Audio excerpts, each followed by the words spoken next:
sidee u aragtaa khilaafaadka soo dhaxgalay Soomaaliland maxayse kula tahay qabaa'ilada ku dagaalamaya in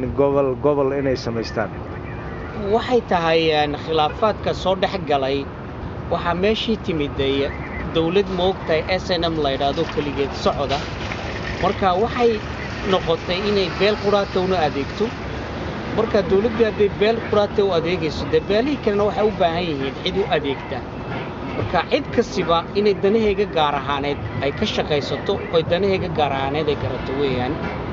soo marka wixii hadday beel quraata maana beel kasiba meeshii moogtay dib bay qabtaa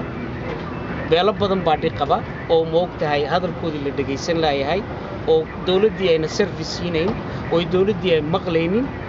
oo ninkii hadlana ninkii wariye ee wax ka sheegay runtana jeelka loo taxaabayo waxa weeyaan kan dictator hore looga baxay